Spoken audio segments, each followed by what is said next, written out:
You're listening to the Pace Radio Network here at paceradio.net.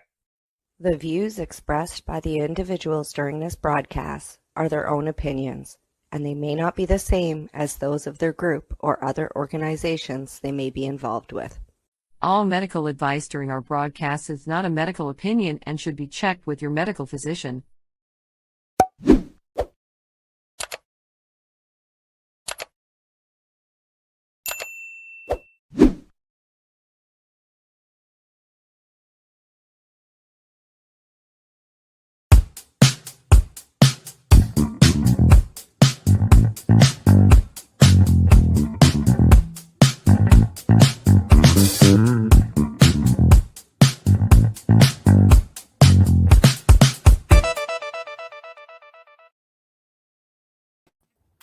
Good day, and welcome to the Mushie Moment for Tuesday, October 14th, 2025. It's a beautiful day here in BC. And if I point this way, is it pointing to you? And I'd like you to welcome my awesome co-host, Rev Cindy. Is your image mirrored again for you? That's where I am. Yes, it's backwards to me. Oh, weird. But it works. If now I just know I got to point at my window and then it's pointing at you. Yeah, I'm always by your window. Oh, that sounds creepy. Is it every breath I take, every move I make? Hey, you know what's really, really, really, really awesome about what's going on out here on the West Coast finally? What? These little spaceships are appearing. The beautiful little spaceships.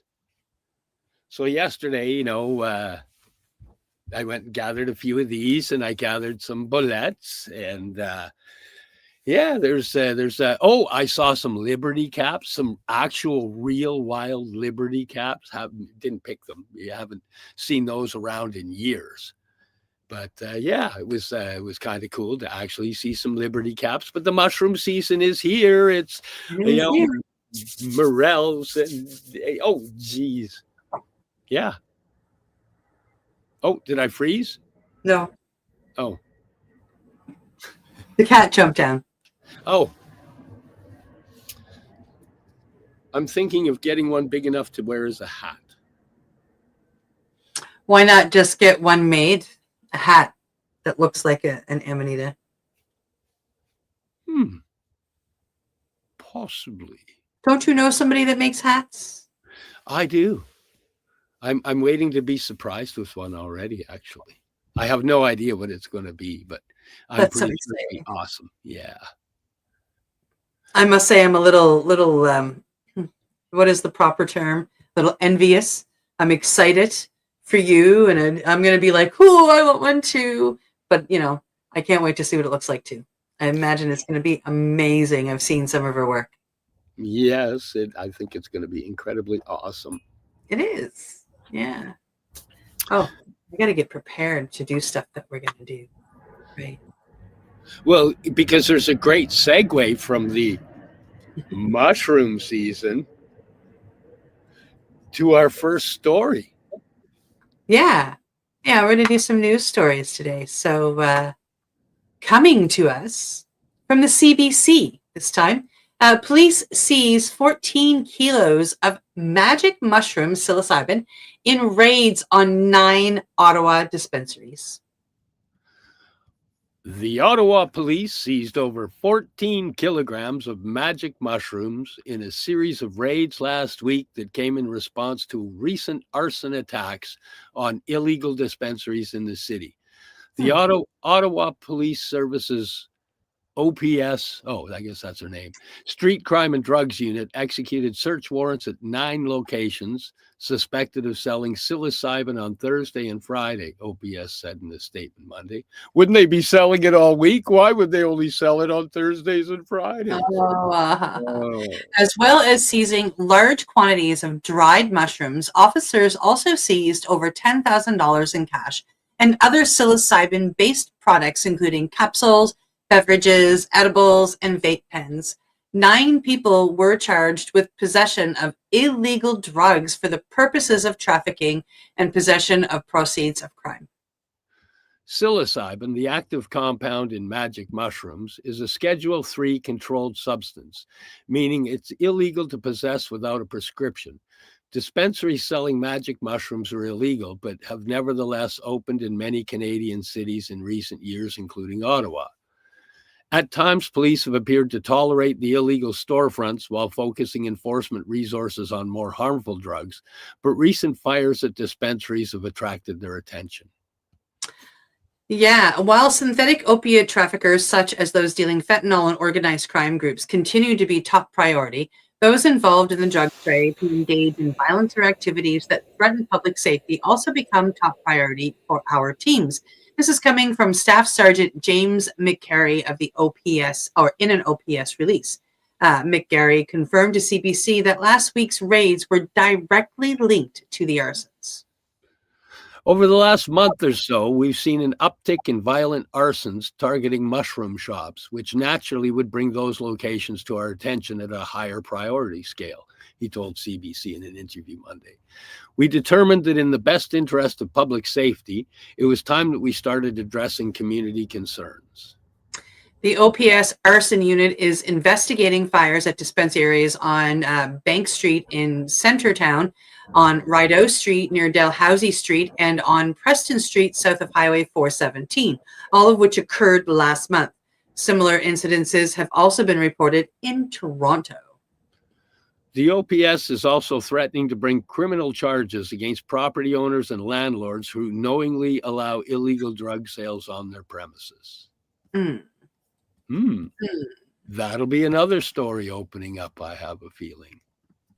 Well, it's been happening across the country. That's what's happened to Ted Smith over in Victoria.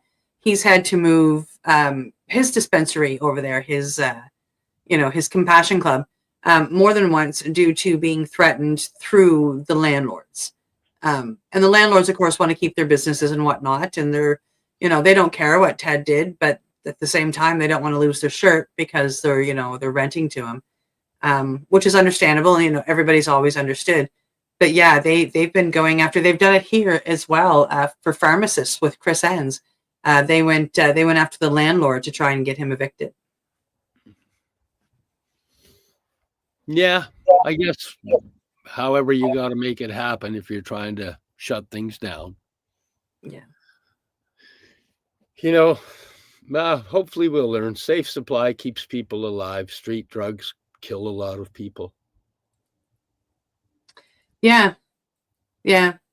Living where you are and, being involved in what you've been involved in because of, following your daughters and helping them. You've seen it firsthand. Yeah. And I got to say, even for me, wrapping my head around safe supply and how big safe supply has to be to be comprehended.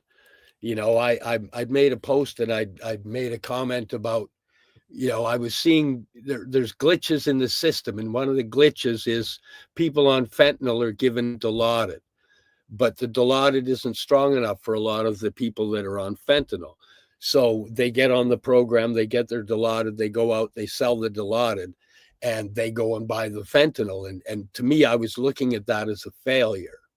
And one of our friends pointed out to me that even if the Dilaudid gets sold on the street, it's a safe supply. And somebody is going to buy those safe drugs. Even though, my daughter didn't keep them and use them safely. She went and got the fentanyl. But somebody is going to get those drugs that would be getting dirty supply. They are going to safe supply. And it can be a real fuck around trying to set that in the right place in your brain, because safe supply keeps people alive and toxic supply kills people. It is that simple. It's that blatant and that simple. But the concept of safe supply and supplying drugs to drug addicts, with all the programming we've had pushed, even as somebody, that walks in the realms I do around substances, it's a hard concept to completely grasp and not get emotionally involved in, and just look at it from saving lives, people dying point of view. Yep. Yeah. Yeah. So they're they're tearing these down, and we've watched this happen over the past year or so in Toronto, and they always pop right back up. It's happened to our friend Dana out in BC, and it doesn't keep him shut down. So I'm interested to watch and see what happens in Ottawa, and see if these places are going to pop right back open again. I hope so. Yeah, me too. The one thing I'm finding is, as I walk the healing path, the mushrooms tend to lead to the healing pathway, not the harsher, darker drugs at all. Yeah, they're a gateway to healing, just like cannabis. Yeah. Yeah. Oh, I hear Chica. Hi, Chica. Come here. She said, "Come on, let me out. You're on the podcast." Yeah. Let me go play. Well, we might as well move on to. We've got 4 stories coming at you for the day. By the way, that was the first one. Might as well move on to the second one. Hey. Sure. So coming to us from the Kingstonist, First Health Canada approved at-home psilocybin trials are launched in Kingston. Kingston Health Sciences Centre has announced the launch of the first ever Health Canada approved at-home psilocybin clinical trials. In a press release on Thursday, October 9th, 2025, Kingston Health Sciences Centre said that for the first time ever, researchers are studying the at-home use of non-hallucinogenic microdose levels of psilocybin, which it defines as the active compound found in psychedelic mushrooms, also known as magic mushrooms. The trial will look at this use of psilocybin in the treatment of generalized anxiety disorder, the Kingston-based medical organization said. According to KHSC, the study is being led by researchers at the Kingston Health Sciences Centre Research Institute. And the study, a phase 2A clinical trial, has been recently approved by Health Canada. The organization said that the goal of the trial is to test if at-home use of microdose psilocybin can safely and effectively reduce symptoms of anxiety without triggering the psychedelic effect typically associated with psilocybin. KHSC explained that Dr. Claudio Soares, an attending physician in the KHSC's mental health and addiction program, is acting as the study's principal investigator with them. Well, I would have to say that in my life, the use of microdose psilocybin can safely and effectively reduce symptoms of anxiety without triggering the psychedelic effects typically associated with psilocybin. Yes. Dr. Soares, who is also a professor of psychiatry at Queen's University and the director of Center for Psychedelic Health and Research at Providence Care, spoke to the significance of this clinical trial. This study represents a major shift, a new way of targeting anxiety by engaging the brain in novel ways, but without the sedation or emotional numbing caused by many of the current medications used to treat anxiety.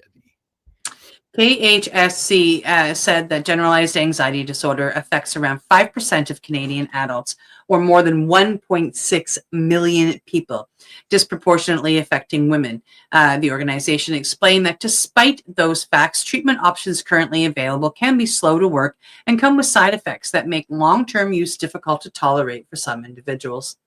The local medical organization, which oversees the operations of a number of local hospitals and clinics, including Kingston General Hospital and Hotel Dieu Hospital, and the Cancer Center of Southeastern Ontario said the study is being supported by a grant from the Southeastern Ontario Academic Medical Organization and funding from Diamond Therapeutics. Generalized anxiety disorder is one of the most common and disabling mental health conditions, Dr. Michael McDonald, Chief Medical Officer at Diamond Therapeutics, said in the release. If successful, this trial could open the door to new, more accessible treatment options for people who urgently need them. According to KHSC, early research, of which Kingston is on the cutting edge, has shown that very low doses of psilocybin may improve motivation and attention without triggering a psychedelic response. This suggests that hallucinogenic effects may not be necessary to achieve mental health benefits from psilocybin for patients with generalized anxiety disorder, the organization stated. As previously reported, Kingston has continuously blazed trails in psilocybin research in 2021.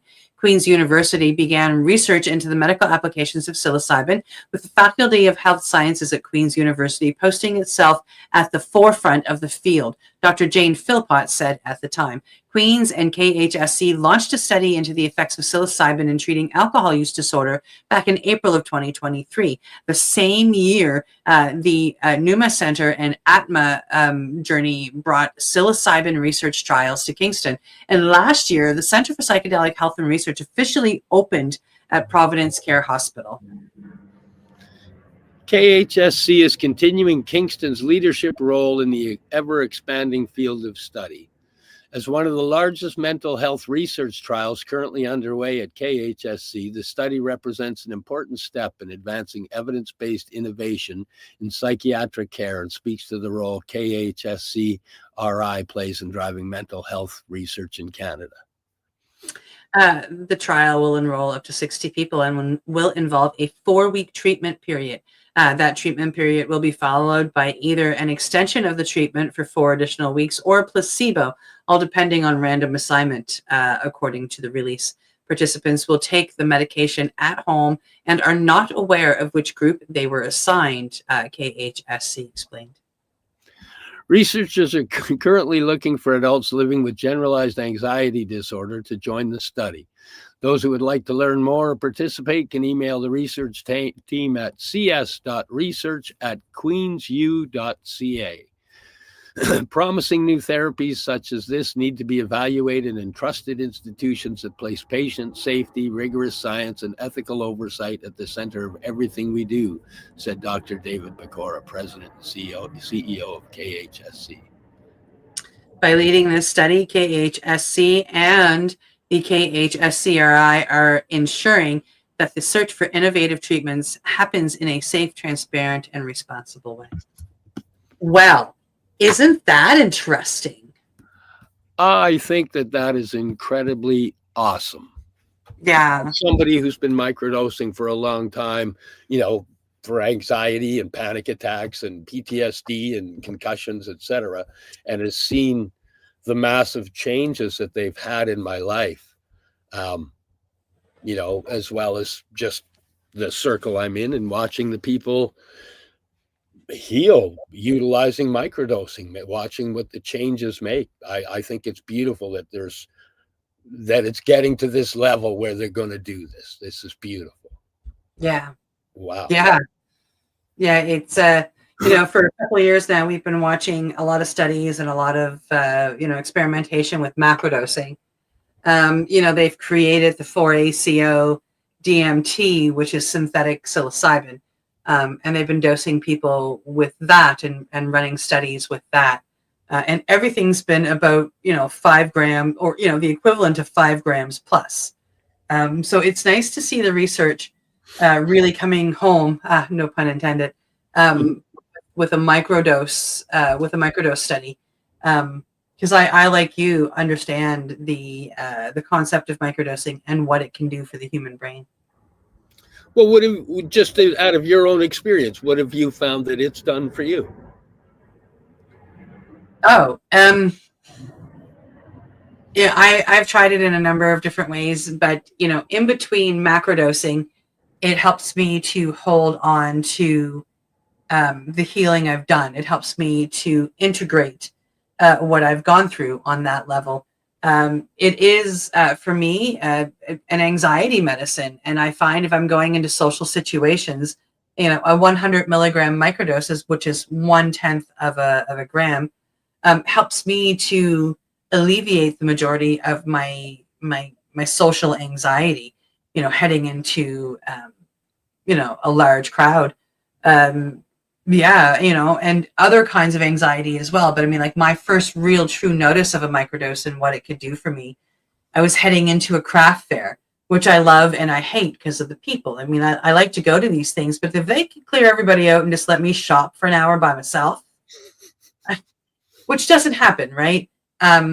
So, I have to find a way to deal with it. So one day I was heading into a craft fair with a friend and we decided to have a gummy and a microdose at the same time. So one of your 20 milligram gummies and a microdose. And, I went in and it was the best craft show that I've ever had. I took it with like a little cup of coffee, and the caffeine, the psilocybin, and the THC worked beautifully together. By the time I left the craft fair, I was best friends with every vendor. I knew half the people in there. They all knew my name.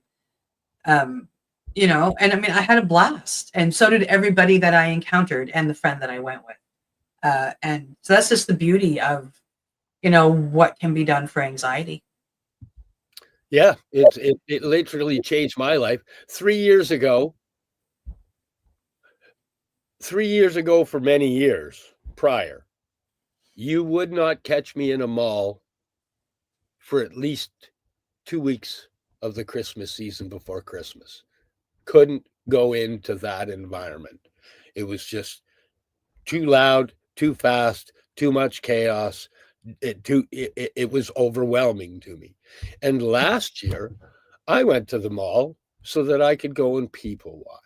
I sat down and I actually watched people that were in that environment caught up in the flow. And I got to just sit and watch it and have none of that vibration that I'd carried for years, just that weird anxiety of being out there in that, whatever that vibration is that builds up. There's everybody that's running around is emotional. There's fights that break out, and it's just strange to watch and be a part of. And, for years, I just couldn't do it. I couldn't go into it. And now that vibration doesn't bring me any fear. I can watch it, be a part of it, be apart from it. But, the microdosing is and the healing that's come along with it has made it so that, the effects it used to have on me and physical effects aren't there.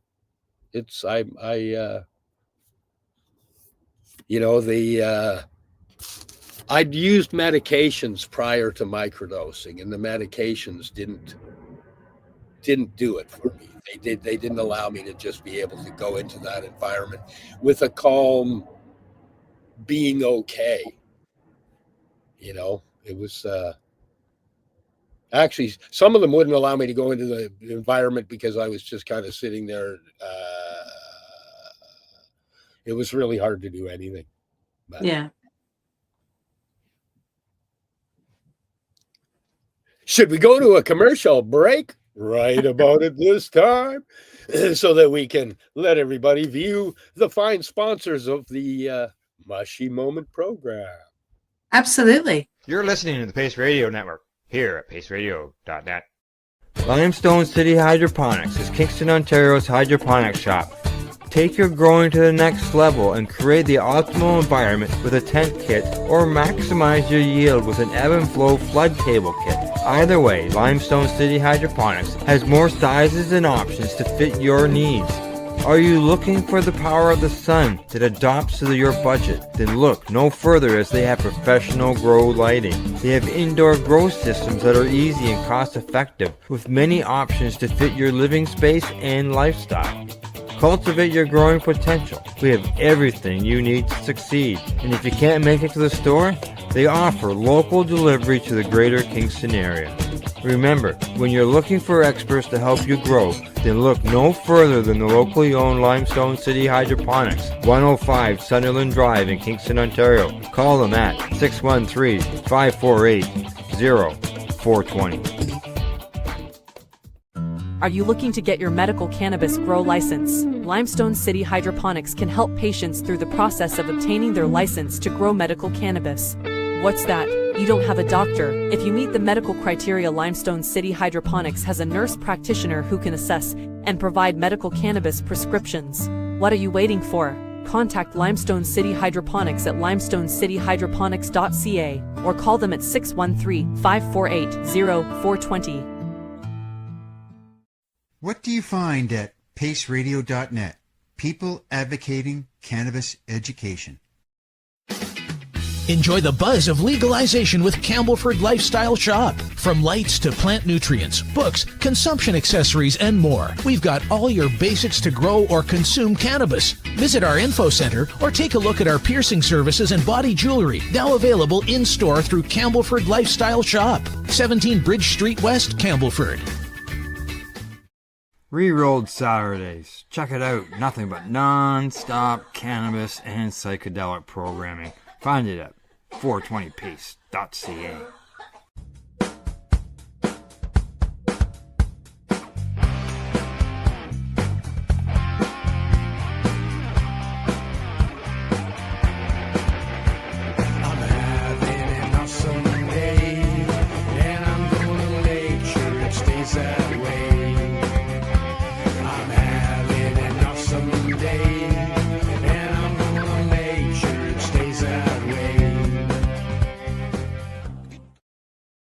You're listening to the Pace Radio Network here at paceradio.net. Welcome back to the Mushie Moment here on Tuesday, October 14th, 2025. Welcome back, my awesome co-host, Rev Cindy. I'm playing with a new mouse here, and I meant to have a little bit more banter before we went to commercial, and apparently my mouse is very sensitive. And all I did was barely touch it, and bam, we were gone. Yeah. Well, that's okay. You know what I should have dialed up that I didn't think of dialing up for today was something on the Drug Users Liberation Front, because they're in the courts right now over all their stuff. And I should have thought of grabbing one of them. Bet you we can probably get that pretty quick. We have time. You know, we can just chat while you search it up, and then we'll go and put it at the last story, and we'll talk about it at the end.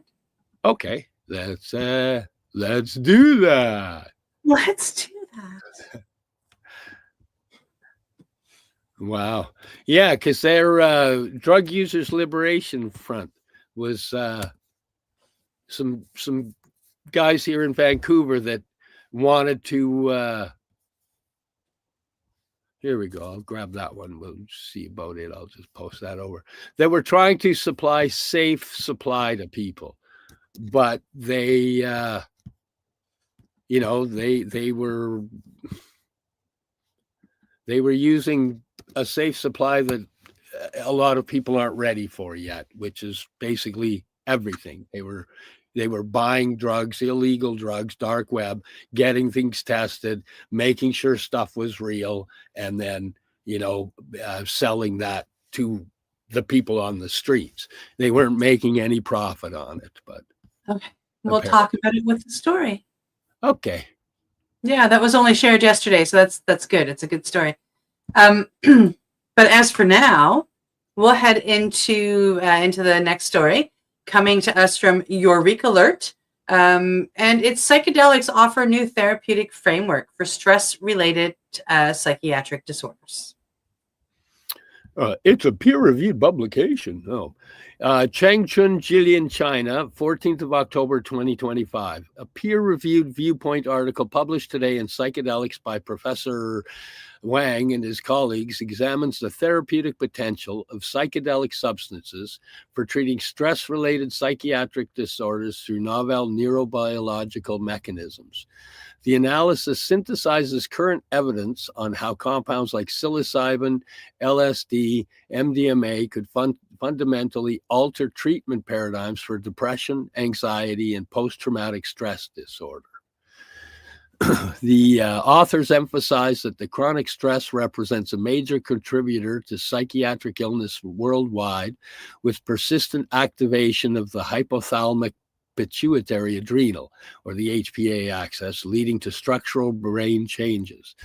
Traditional treatments, including selective serotonin reuptake inhibitors and cognitive behavioral therapy, while helpful for some patients, leave many with residual symptoms or significant side effects. The treatment gap has renewed scientific interest in psychedelic substances that were extensively studied before regulatory restrictions in the 70s halted most research. Professor Wang and colleagues outline how psychedelics primarily act through serotonin 2A receptors, highly expressed in brain regions controlling mood, emotion, and cognition. This receptor activation promotes neuroplasticity and functional connectivity that could counteract structural damage from chronic stress exposure. The authors note that preclinical studies demonstrate psilocybin can upregulate brain-derived neurotropic factor and enhance dendritic absorption in the prefrontal cortex, processes critical for mood regulation. The viewpoint highlights mounting critical evidence across multiple conditions for depression. The authors cite studies where single psilocybin doses produce significant symptom reductions lasting weeks to months in treatment-resistant patients. One pivotal study showed approximately 67% of post-traumatic stress injury patients no longer met diagnostic criteria after MDMA-assisted psychotherapy. Through recent FDA advisory committee concerns about methodological limitations underscore the need for refined trial designs. Psychedelics offer a potential in counteracting the damaging effects from prolonged exposure to stress, the authors write, noting these substances foster neuroplasticity that may allow recovery of brain regions impacted by cortisol. Unlike conventional treatments targeting symptoms, psychedelic therapy addresses underlying causes, potentially enabling sustained relief through confronting and integrating unresolved stressors. The analysis extends beyond serotonergic effects to examine anti-inflammatory properties that may provide additional therapeutic benefit. Preliminary evidence suggests psilocybin decreases pro-inflammatory cytokines, offering potential protection against stress-related brain changes. The authors propose that concurrent monitoring of immune markers and cortisol could clarify whether these mechanisms would work synergistically. MDMA presents a distinct profile as an entheogenic agent functioning as a monoamine releasing compound that promotes emotional openness and reduces fear responses. The authors emphasize its therapeutic signal derives from acute prosociality and enhanced memory reconsolidation during psychotherapy sessions, rather than classic psychedelic phenomenology. The pharmacological state enables patients to access traumatic memories without overwhelming fear responses. The viewpoint acknowledges substantial hurdles before mainstream integration becomes feasible.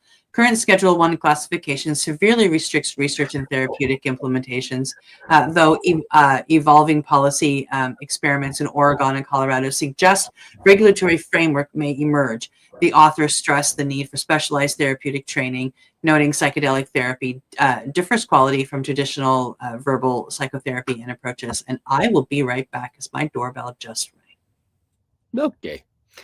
Safety considerations include predictable adverse effects like nausea, headache, and cardiovascular changes requiring careful medical screening and monitoring.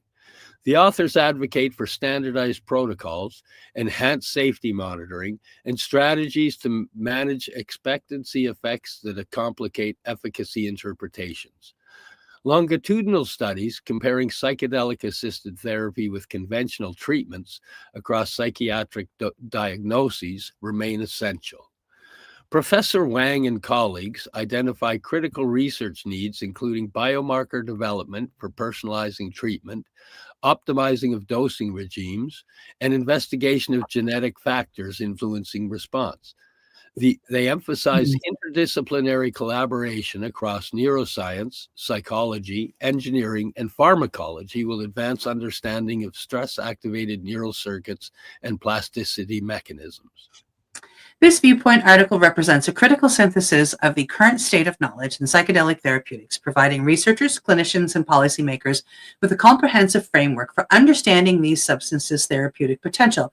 By systematically analyzing and integrating findings from across the literature, the authors offer both historical perspective on how the field has evolved and a roadmap for future investigations. Such comprehensive reviews are essential for identifying patterns that may not be apparent for individual studies, resolving apparent contradictions in the literature, and highlighting the most promising avenues for advancing the field.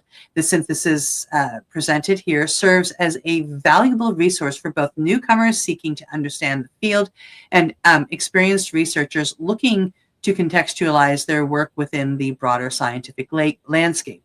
The peer-reviewed viewpoint in psychedelics titled, pardon me, Psychedelics in the Context of Stress and Psychiatric Disorders, A New Horizon in Mental Health Treatment, is freely available via open access on September 29th, 2025 in Psychedelics at the following hyperlink if you want to take a look.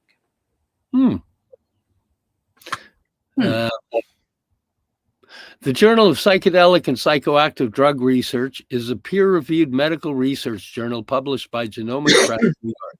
Psychedelics is dedicated to advancing knowledge across the full spectrum of consciousness-altering substances, from classical psychedelics to stimulants, cannabinoids, and entactogens. Oh, I don't know that one. Dissociatives, plant-derived compounds, and novel compounds, including drug discovery approaches.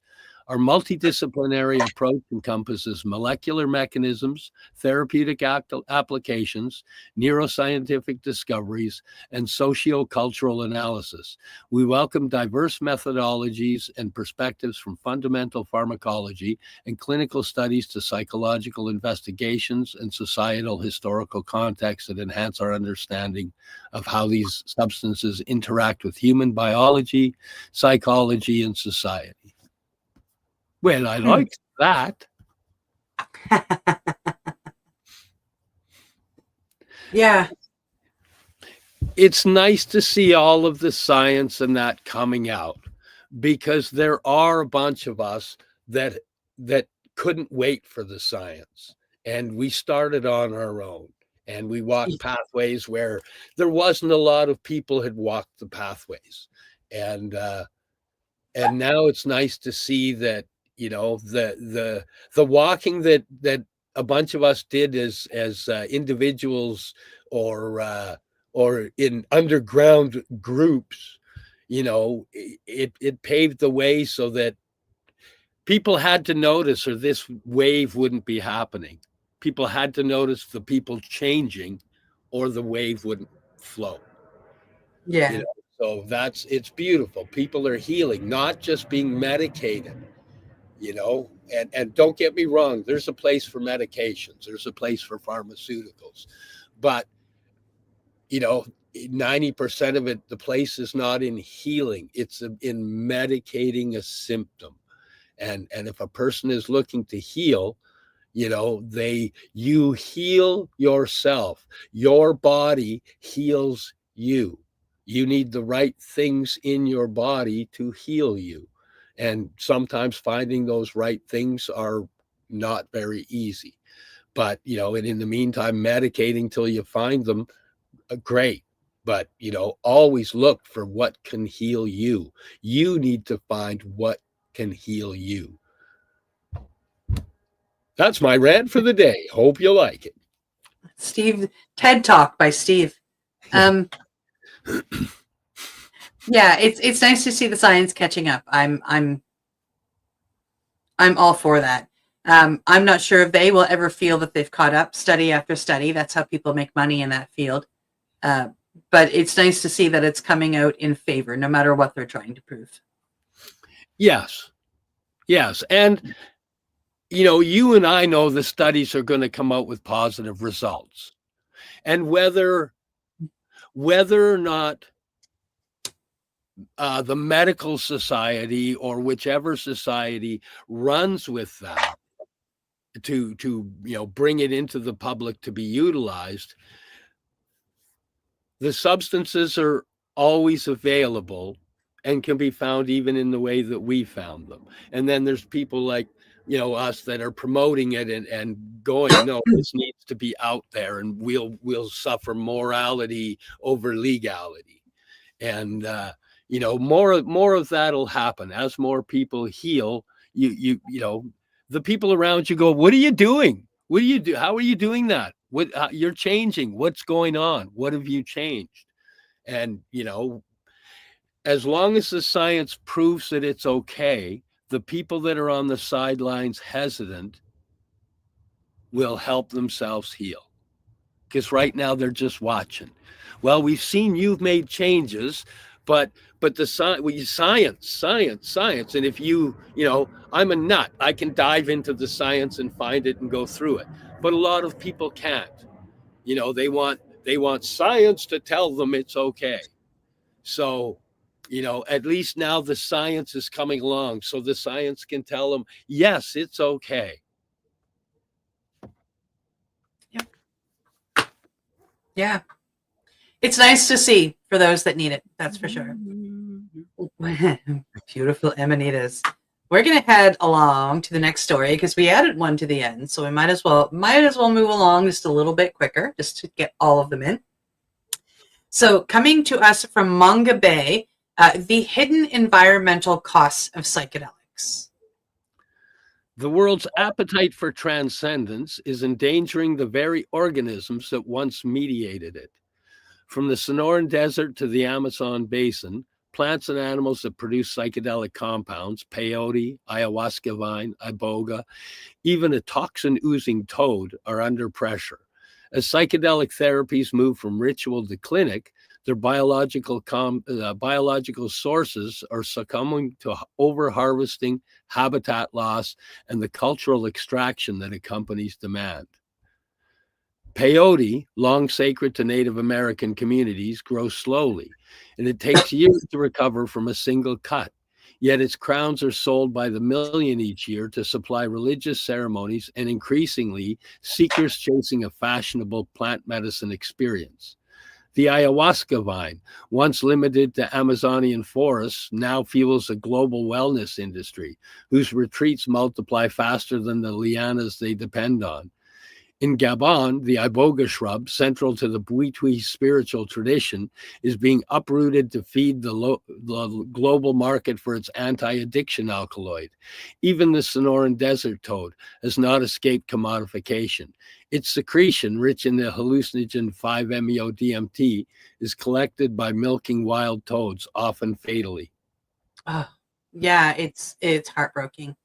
Anna Ermakov and Sam Grandy, authors of a new review published by Frontiers in Conservation Science, call for a biocultural approach to conservation, one that treats these organisms not merely as raw material for pharmacological or spiritual tourism, but as parts of living ecosystems and cultures.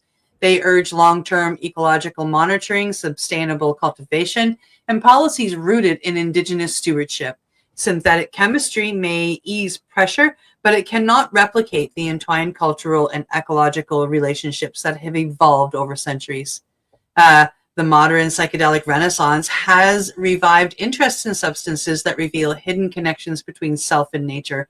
Ironically, that very quest for unity now threatens the species that make it possible. Unless reverence is matched by restraint, the next frontier of consciousness may arrive only after its natural teachers are gone. Yeah. Yes. Wow. Yes, and it's funny because part of the using of these particular medicines in healing is learning to be conscious of everything around you. And yeah, that's kind of a strange dichotomy. It's in all of the medicines that I've studied that require those things. Like, I mean, we learn proper harvesting, and we also learn that, I wouldn't go into the forests and get myself a bufo or a tree frog Like this is left best to the people that do it. And because they do have ceremony around it, they do treat these amphibians well. They, there are 4 glands, they only milk 2.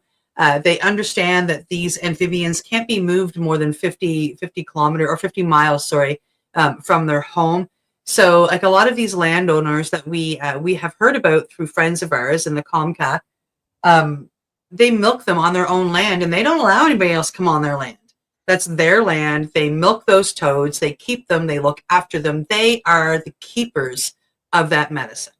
And that's a beautiful thing. And that's how it should be revered. I mean, we should be looking at the buidi like that. We should be looking at the ayahuasca like that. All of these medicines should be looked at properly. Cacao is now taking an actual shit kicking because we've just over harvested, and people have realized that it's not just the chocolate in the stores anymore, the ceremonial stuff, and it's the price of cacao has gone through the roof.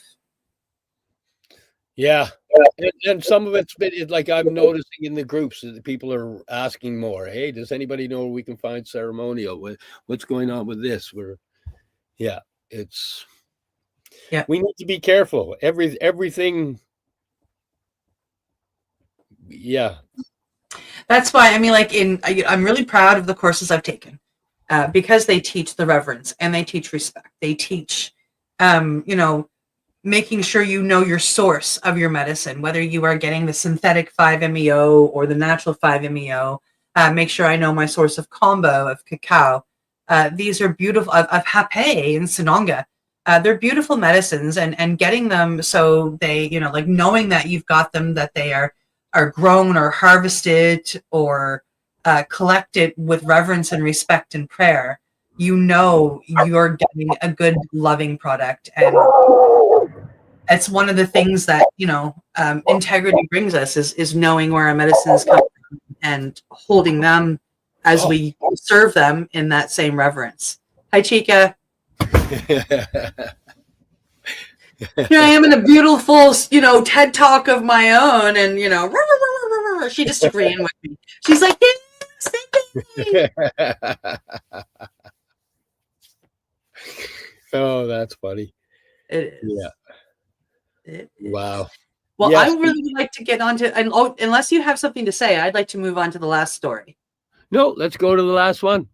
Because I know that it was something that, you thought about it, you got excited about it. So I'd like to give it, we've got a good 10 minutes to concentrate on that story, and that's awesome. So coming to us this time from the Thai, safe drugs on trial. Dolph's trafficking case begins. Okay. Wow. Almost 2 years after police raided their Compassion Club and homes, Drug User Liberation Front co-founders Eris Nix and Jeremy Calicum are in court to fight drug trafficking charges. They were arrested and charged October 25th, 2023, when Vancouver police raids shut down Dolph, which was buying, testing, and selling illegal meth, cocaine, and heroin at cost to Compassion Club members. The goal, Duff maintained, was to save lives. Crown prosecutors took Monday and Tuesday, the first 2 days of the trial, to present their case that the duo had been trafficking drugs. Dolph was always open about what it was doing, so establishing that Nix and Calicum had been buying and selling drugs was straightforward. The Crown presented bank accounts for Dolph under the founders' names and news articles where the pair identified themselves as the co-founders of Dolph and said they were asking Health Canada for an exemption under the Controlled Drugs and Substances Act to buy, test, and sell illegal drugs. In its request, Dolph said it would ideally find a pharmaceutical company to work with, but in the meantime would have to source drugs from the dark web.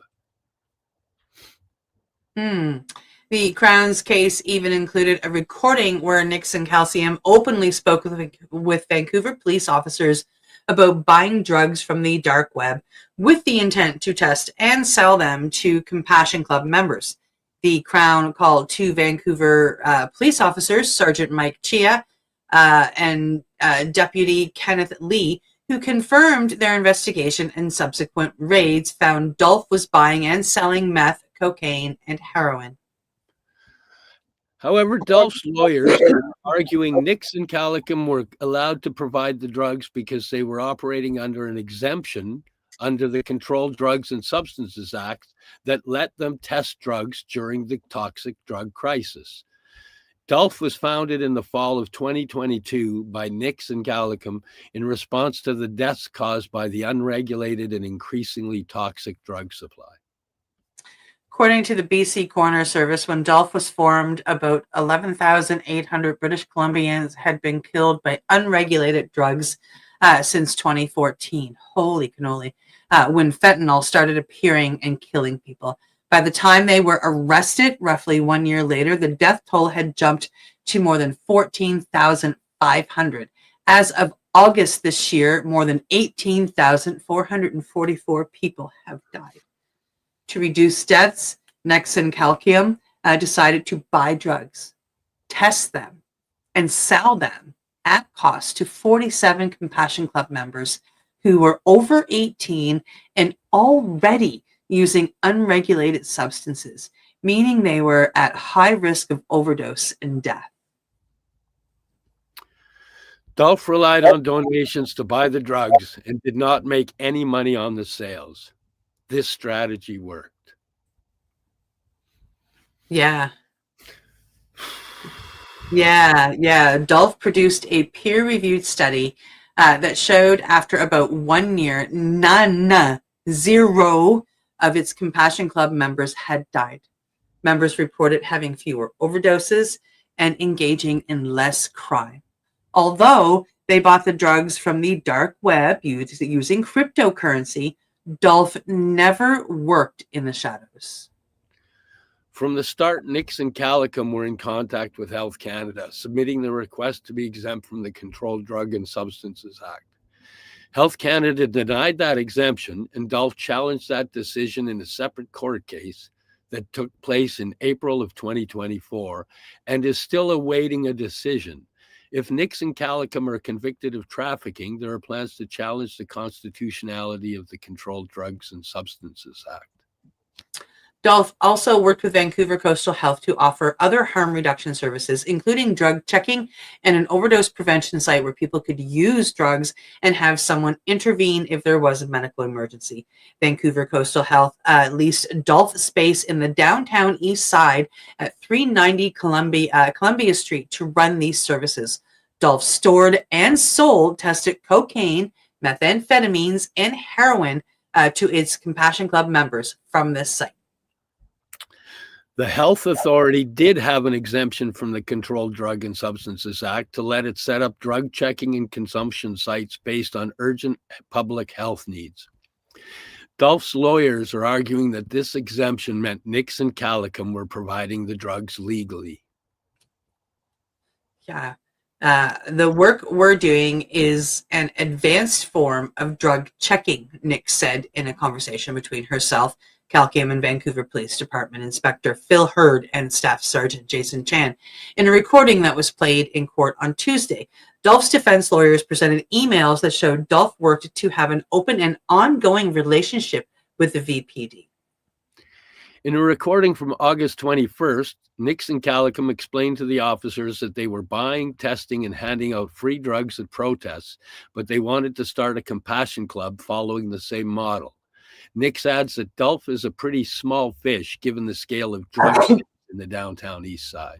Absolutely. In the recording, the officers replied that this is great work that you're doing and that they are happy to assist in any way we can. The court heard Calicum sent emails to Hurd, then Police Chief Adam Palmer, and then Interim Chief Fiona Wilson, in which he'd give updates on Dolph and highlight how Dolph and the VPD share the same goals of keeping people safe. Wilson even followed Dolph on Twitter and said in an email to Calicum that she takes an interest in anything that can be done legally to save lives, and through the organization's Twitter account could be a good source of information. But none of this information got back to Chia, who led the Vancouver police investigation on Dolph. Chia was cross-examined Tuesday by Dolph's lawyer, Tim Dixon. Dolph was also represented by lawyers Stephanie Dixon and Kalen Uro.